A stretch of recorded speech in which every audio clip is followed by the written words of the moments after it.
Salam əziz dostlar, 2026-cı ilin ilk vlogu ilə qarşınızdayıq.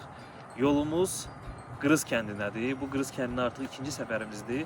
Ümid edirik dağa qalxa bilərik, çünki gördüyünüz üzrə dağ qarın içindədir və yol tam olaraq təmizlənməyib.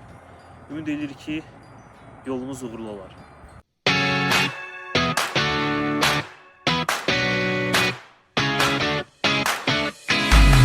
Özümüz içməsəydə maşınımız arağına izləyir. Donmasın deyə təbii ki, bu da şüşə silənlər.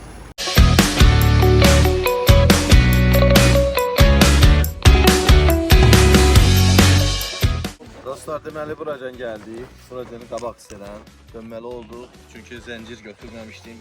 Bir ədəd zəncir götürmüşdüm, o da effekt vermədi. Bura zəncirsiz gəlmək kimi məsləhət deyil. Qırız yoldur bura. Qabaqda bir dənə maşın düşüb, yəni maşın çıxmayıb buradan. Ona görə də məsləhət deyil bu tərəfə getmək. Zəncirsiz gəlməyin bu günlərdə gəlirsə. Lap qış təkərdə olsun. Mənim təkərlərim yaxşıdır, amma ki, dörd çəkən də maşındır, amma belə yolda bu cür podyomu qalxa bilmir. Mütləq zəncir lazımdır. Uğurlar, biz qayıdırıq, Xınalıq yoluna gedirik, o yol açıqdır. Xınalıq yoluna maşın işləyib, ora açıqdır. Gedirik Xınalıq tərəfə. Əziz dostlar, biz hal-hazırda Qəçrəş Xınalıq yolunda yerləşən Aynur restoranındayıq. Bu bir reklam deyil.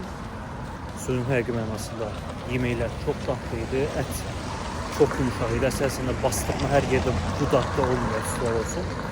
Yeməklər çox dadlı idi.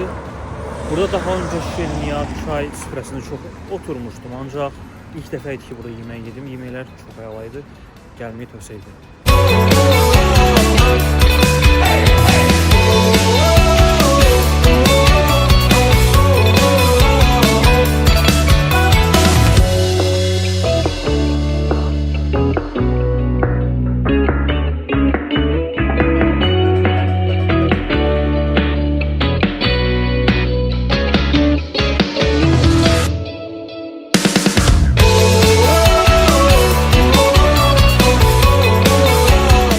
Yol üzərində olan məkanların birində əyləşdik çaya.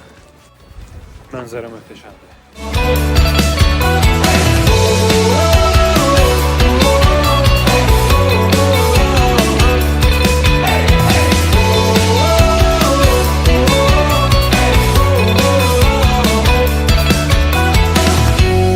Bugünkü vlogumuz da burada bitti. Görüşənə dək.